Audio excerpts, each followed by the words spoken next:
Welcome to another episode of Mental Health Mondays. We are on episode number 16. What? Here we talk to people who are either in the professional space of the mental health world, guests who experience or live with a mental health challenge, or mental health advocates. And I am so excited to bring up my friend Dru, who is going to talk about her amazing organization all about bullying today. So let me add her into the stream. Welcome, Dru. Thank you so much for joining me today. Thank you so much. Yeah. So tell our audience a little bit about yourself. Well, my name is Dru Ahlborg, and I'm the executive director and co-founder of Bullying Recovery Resource Center. We're a 501c3 in Denver, Colorado, and our mission is to defend bullied children and help rebuild lives. And we've been doing that since we got our 501c3 in 2017. And we really began our work in 2018, working one-on-one. Most of our work is one-on-one with families. We also have done some advocacy work through legislative process as well. Awesome. I know when you and I connected, I was like, man, it was just such a cool, conversation that we had, and the work that you're doing is so important and definitely something close to my heart. But do you want to tell the audience a little bit about why you started it? Sure. I think most nonprofits, a lot of us, at least founders, come to this work because of something that happened. And I know you can identify with that, Kelly. When my son was in middle school, he was relentlessly bullied to the point where he was diagnosed with PTSD, depression, anxiety, and suicide ideation. And to the point where he did try to take his life. And he has a physical disability that he could not kill himself the way he had planned to. So he, like I said, he was in middle school, and we reported the bullying quite often, and the school they did not do much to help us or help him, more importantly. We ended up removing him from the school. We filed a lawsuit. We settled a lawsuit. And during that process of, advocating for him and trying to make some change, we received quite an education about bullying, what it is, what it isn't. There's a bullying expert. Her name is Barbara Colaroso, who happens to live in Denver, that we got to know pretty well. And during the process of the lawsuit, we decided we needed to do something as a family to go out and help other people that were in our shoes. Our story about what happened to be run on 9 News. And after that ran, we had people contacting us from not just in Denver, but across the country. They ran the story in a lot of different markets across the country. And, it really solidified that we need to do something to help families walk through bullying, what our rights are as parents, what our kids' rights are. And so that's what we do. And no two situations are alike. And I can tell you that bullying happens at every type of school: parochial schools, public schools, private schools, charter schools. We have families in all those different categories that we've worked with over the years. So we make sure that, these kids are defended, and they have a safe place to go to school. Every child deserves that. Yeah, that's so amazing. There's a lot of, nonprofit organizations out there, right? Like helping in the bullying space, but what you guys do is so different because you're like really like in the courts, you're like defending these families and these children. And I just think it's so wonderful, the work that you're doing. And for me, I don't know why, but the demographic of middle school always keeps popping up. Like Yeah. when I was starting to really go on the journey of becoming a speaker, middle school was like that range. And I think it was because, at least for me, I know, well, because I went like elementary and then middle school, I transitioned to a different school, and I had big glasses, and like one of my best friends at the time, she like got in with all the popular girls, and they were so mean to me. And so I remember like middle school was that pivotal moment, and I feel like it is for a lot of children. I did end up moving from 6th grade into a different school in 7th grade, and that actually really changed everything for me, because I found some of my best friends that I'm still friends with to today. But yeah, it's such a pivotal moment for children in general, just due to hormones and all the other things happening. And now you have to deal with bullying. So Yeah. it's such a hard space to be in, for sure. Yeah, statistics say that bullying peaks in middle school. We certainly have our fair share of kids in elementary and high school as well that we've met over the years, but it is absolutely the worst in middle school. And I think you're right, that there's a lot of things at play there. That is, it's a time of big evolution for a child too, where, their mind's exploding as well as their bodies. And it's a tough, tough time. Yeah. I mean, so you guys really service families in Colorado. Do you also do outside of Colorado? We have talked to families across the country. We have, we know of nonprofits across the country that do somewhat similar things as we do. No one really does exactly what we do that we've been able to find yet, but we usually can refer someone to maybe a local organization, or just give them general advice about what bullying is, what it isn't, how to talk about it. I think that's really important. We don't call people that are bullied, we don't call them victims, they're targets. When a child does possibly throw a punch back or say something back, it's not retaliation, it's actually they're defending themselves. So it's things like that we try to teach parents, whoever needs that information. We're actually in the process of creating videos that kind of address a lot of those things that can help anybody, not just Colorado parents. That's awesome. Yeah, because it's definitely, I mean, I guess I just feel like not enough parents, schools, like there's this assumption of like, we all know it happens, but that's not the answer. Like, at least in my mind, like, that's not the answer. Like, the answer is that we start having these conversations, and it's got to be with parents. It's got to be with the kids. It's got to be with the schools. And how can we change this dynamic? So I totally agree. Yeah, it's not a rite of passage. It's not just mean girl phenomenon, or boys will be boys. It's a learned behavior. We don't come out of the womb disliking people because they look different or they act different than us. It's somewhere learned as we grow up to dislike somebody for whatever reason. And the thing with bullying, we always talk about too, is there's always a difference in power. So that's how you can tell it's bullying versus conflict. Conflict is two equal parties having a disagreement, and it could be an incredibly heated disagreement, but it's still conflict. And usually it can be worked out maybe between the two children or with some guidance and coaching from an adult. But bullying has to be stopped. It's not negotiated. It's not like, let's get the kids together and shake hands and it's all done.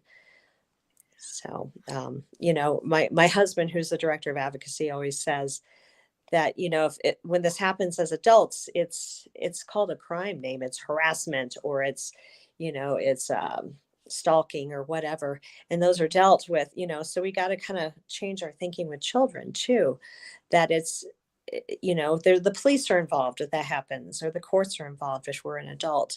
With children, it has to be stopped, and we got to help them. We're the responsible adults.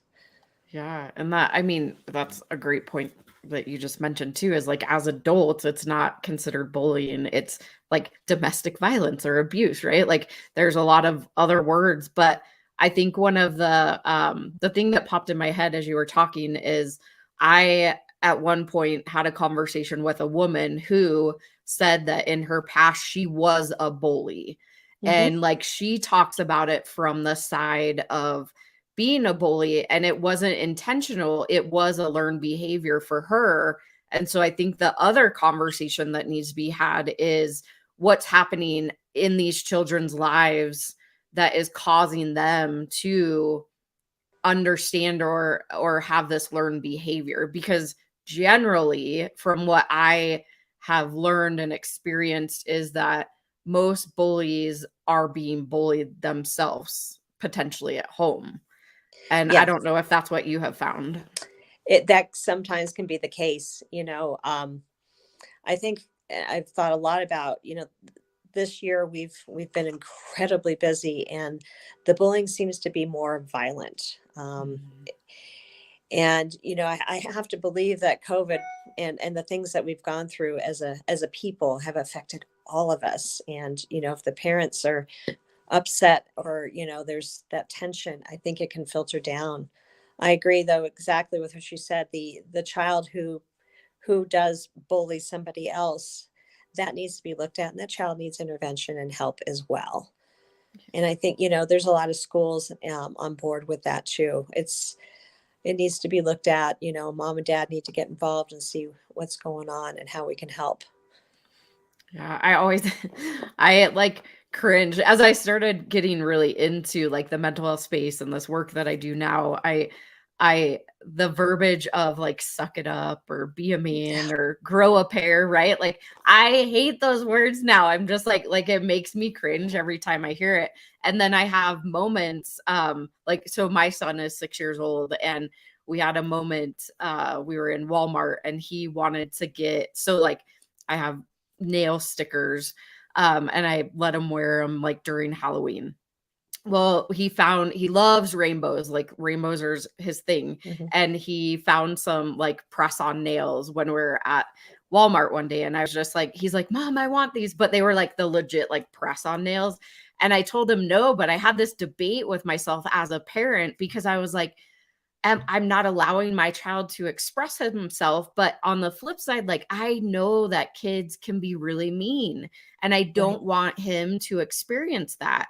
And so for me, I was like, well, am I being a bad parent because I'm not letting him do this? But then am I being a good parent because I'm protecting him? So like I had that internal battle with, I mean, one, I wouldn't actually put like nails on him. I don't want to ruin his nails that he has now, but like it's fine to put the stickers on, or if he wants to paint his nails, I know that it's much more accepted these days for boys to have painted nails. So I'm not so worried about that. But yeah, it just the thing that went through my head was like, man, I don't want him to have people be mean to him. That's right. I know. It's that battle that I think we all have.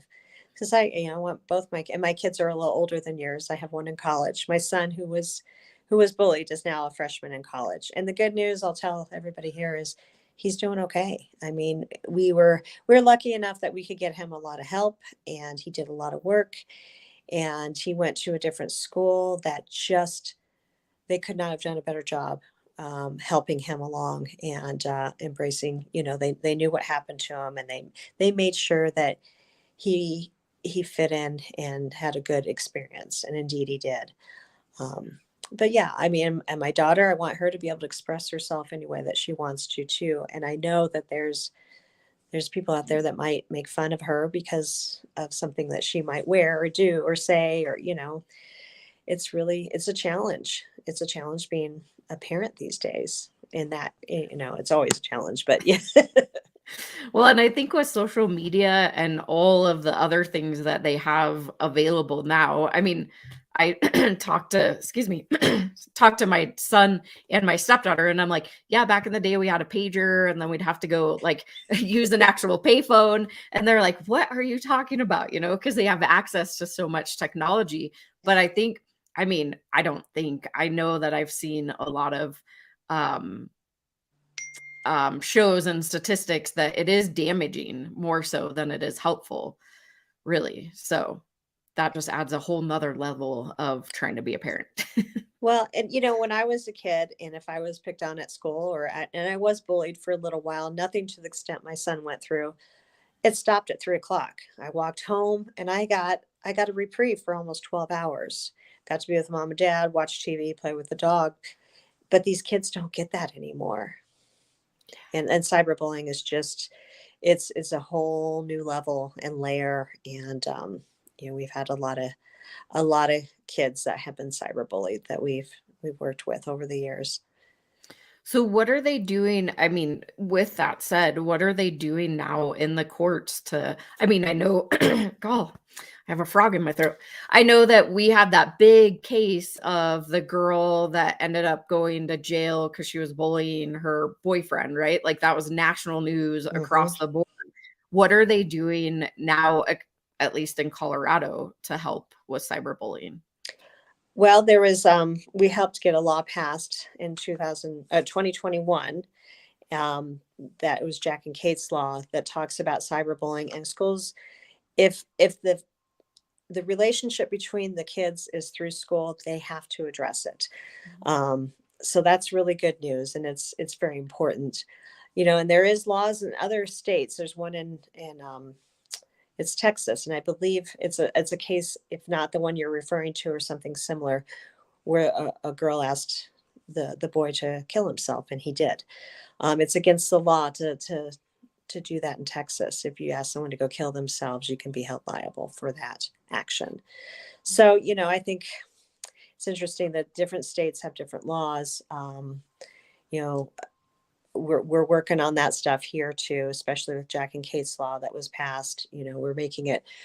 Um, what that did is there's something called a model bullying policy in Colorado that's updated, I think I think it's every 3 years. And it was updated in 2022, and it was just released. Um, and that it's best practices of how to do bullying prevention, that there must be a definition of bullying available to parents and everybody in the handbook. um, a proper way of reporting. Investigations have to be done if bullying is reported. So we're moving forward with that, but there's a long way to go. Yeah. I'm curious, like the definition of bullying, is that just based off of like the actual school? Like, can they make up their own definition depending on what they've seen within the school, or is there like a standard? There's a recommended, and bullying.gov. I think that's the one that's most widely used, and that talks about the two things. There's an intent to harm, and there's a power difference when there is bullying. Okay. So, and the expert we work with, Barbara Colaroso, says if it's left unabated, terror will happen, and that's unfortunately most of the parents that we deal with. That's already happened. The child is terrified. So, but I think, bullying.gov does a pretty good job with their definition. It could be expanded, and some schools do expand on that, I believe, as well, to talk about the different types of bullying: the physical, the verbal, the relational, cyberbullying. Mhm. Yeah, I mean, there's so many different layers, I feel like, to bullying, right? Like you had mentioned earlier that what you've seen lately is a lot more violence in bullying in general. And that, I mean, not that it blows my mind, but it does in a way, right? Like I understand the verbal Yeah. bullying and all of that, but now it's like this, and I'm not gonna say I'm not gonna blame it on the pandemic, but potentially, right? Like Right. we're all mammals and we need other people, and we're having kids go in and out of school, and now like the social structure is kind of getting all jumbled up, and so maybe that's something, I don't know, that just popped in my head. Like, is that maybe what's causing more violence, or is it just like more access to games, like social media? I don't know. Yeah. And I don't know if there's a definitive answer. I'd say probably yes to all of the above. But a lot of kids are home for close to a year. And especially our younger folks, that's a year of social skills that they don't get to work on, really. And so I think that's had a huge effect on our kids. I read articles during the pandemic about these kids that were thrilled that they didn't have to go to school. Those kids that were bullied at school were thrilled to be online and doing their studies. Um, I think it's affected all of us, but especially our young folks. I mean, I've got a fully formed brain, so do you, but these younger people, it's still, and from a mental health perspective, right? If I know when a young person feels bad, they don't know if it's ever going to end. You and I know that tomorrow's a different day, or with work, this is going to feel better, or just, give it an hour and it's going to switch or change a little bit. But with a young person, it feels like it's always going to be this bad. And that's why the work you do is so darn important, and I'm so grateful. That's who BRC, we try to partner ourselves with mental health, especially mental health use, working with youth, because we go hand in hand. We're all trying to reduce that suicide number with our, and as well as I do, it's pretty bad in Colorado. And so I think we're all trying to do our best to reduce that number. So I thank you for your work, Kelli. Thank you. I appreciate that.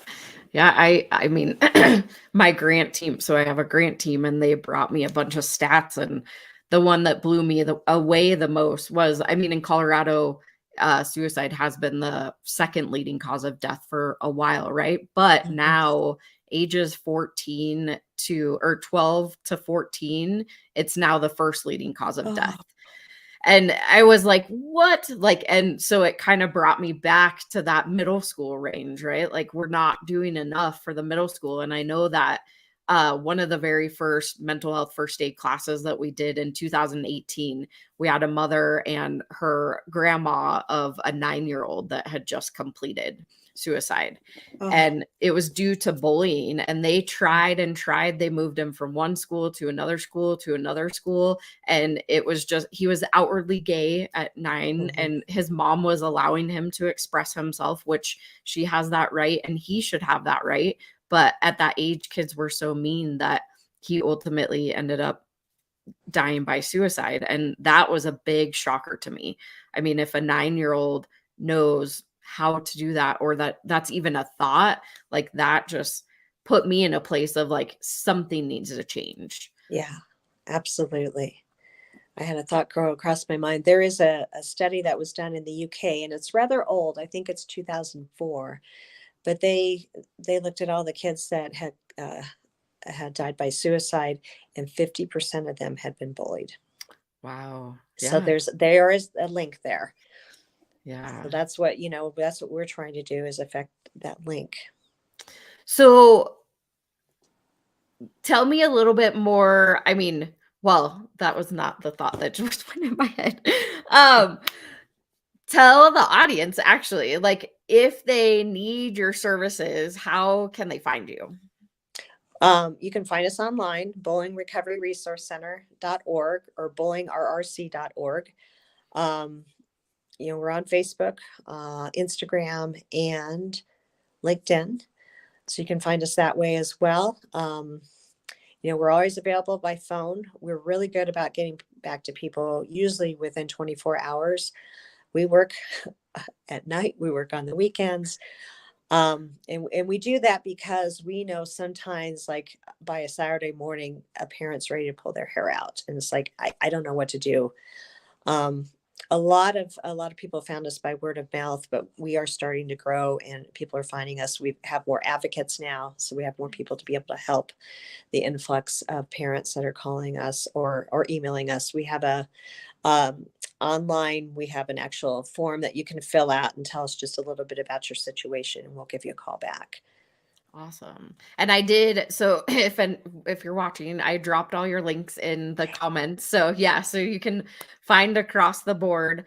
And so really it's like parents who are at the wit's end of, the school's not helping, maybe like whatever's happening, they're not getting any help.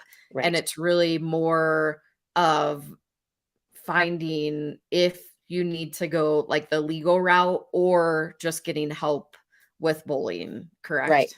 Okay. Right.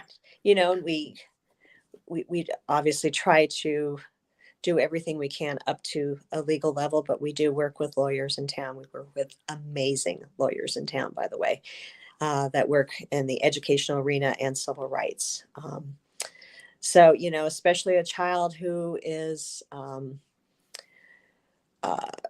different, race, gender, all those things, those protected categories, it is the responsibility of the school to take care of those kids. So sometimes, a lawyer needs to get involved to make sure that the school knows, that they they are entitled to a fair and honest education, in a safe environment. So your advocates really go out and work directly with the school. Yeah, I mean, we work with the parents. Sometimes the parents want to advocate on their own, so we'll help teach them some things and their rights, and how to talk about bullying. Like I said, the language sometimes needs to change, especially with schools. My husband was out at a school this morning in Cherry Creek, and ultimately it ended really well. They end up listening. They're going to help the child that is a target of bullying. He's going to move to a different school, and that's what the family wanted. So there's a lot of success stories that way too, but it's usually our struggles come with sometimes the school administration, actually almost all the time with the school administration. So ideally we go in and educate and talk about what it is, and the school makes some changes, protects the child, and life can move on. Nice. Yeah, we're actually so BCC Evolution synced up with Cherry Creek schools recently, and so we're actually going to start doing mental health first aid for the staff. Good. Yeah, so we're rolling out. We're going to have our first class in April with like security and staff, and then hopefully this summer we can get some of the teachers in there. But it's just been a challenge with the teachers since there's no substitutes across the board. So I'm trying to infiltrate into the school districts. Yeah. Put me out of business. I would love it. Right? Yeah, I know. Definitely. Any like advice or tips or tricks that you can give any parents that are watching that might I was thinking I thought you might ask something like this. And when my husband and I were going through what was going on with our son, and we came across an article, and it's by Sing Whitson. Anyway, she talks about, and I'll post it again on our Facebook page because it's one of my favorites. She talks about, as a parent, like how we really need to listen to our kids, and it's a time not to lecture or time to problem. I'm going to go in and knock some heads together. It's not that time. It's time to really listen to our kids and tell them that, they did nothing wrong. They didn't deserve what happened. And together you're going to come up with some ideas. And it talks about parents needing to put on a superhero cape. And sometimes it is going to a school board meeting or going back to the school multiple times or writing yet another email about another bullying event that's happened. It's a time to be relentless. And I can tell you what, it was the most challenging part of my life was when my son was going through the bullying. And even after that, because that's when all the mental health stuff hit him. And there were some days I just didn't know I could go on, but as parents, we do. And I made a lot of mistakes along the way. And, I like sharing those too. Part of me didn't want to believe that it was as bad as he was saying. And, the other thing I would tell parents too, if a child is opening up about bullying, not only listen, but kind of be prepared that it could be a lot worse than what they're telling you. Not just my kiddo, but I've heard this from a lot of parents. It comes out in little eyedroppers about what's going on, what they're being called, what's going on every day, how everybody's getting up from the lunch table when they sit down. And it's, that my son would tell you probably today that that's what hurt him more than the physical bullying that he endured. It was the relation, we call it relational bullying, the shunning, the telling secrets behind someone's back. And that can happen online too, obviously. That probably left the deeper scars than anything else. Mm-hmm. Yeah. So what I'm hearing really is make sure, one, you're listening and not sitting there putting on your fix it hat, right? Like instead of put on your superhero cape and then advocate. I mean, really like advocate, and maybe ask the layered questions of, hey, is that what is really happening? Like don't assume, but maybe try to get more of the picture or more of the story. Because like you said, kids most of the time don't want to tell the whole truth, I mean, just because maybe they don't understand either what's happening potentially. So just make sure that you're advocating and talking to the schools, talking to whomever will listen as much as possible, but advocate Yeah. for your children. And really be there for them. If they need to talk, you close your computer, you turn off your phone and you're there with them. It's hard to get out of kids too. Yeah. So yeah. if you There's one other thing that came across my mind as you were talking, and it just kind of slipped away. That's okay. Yeah, no, I was just going to say, create that safe space. Yes. Give them a voice. Because sometimes they feel like they don't have enough of a voice to actually say what is happening. So, well, and if you think about, your job is to run a charity. My job is to run a charity, but a child's job is to go to school and be successful at school, and that means grades, but that also means the social game too. If that social game is infiltrated with bullying, they feel like they might be failing. yeah. So it can be really hard for somebody to talk about what they're not doing right, or they feel, a bullied child can feel like they're doing something wrong. I brought this on myself type thing, which that's not the truth. No child ever deserves to be bullied. No, definitely not. And teach your kids how to be kind also. Absolutely. That's another thing we talk about in the charity a lot, and becoming an upstander. So standing up, if you see something inappropriate happening, stand up, or at least go afterwards and talk to the target. Are you okay? Do you want to report it together? How can I help you? Come sit with me.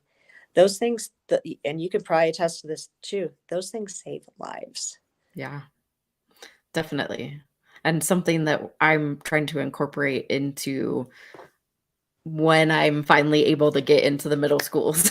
So yeah, no. And I mean, the same goes for talking to professionals, talking to psychologists, talking to your general care doctors. Like, make sure that you're advocating for your children in both spaces. Yes. So yes, yeah, absolutely.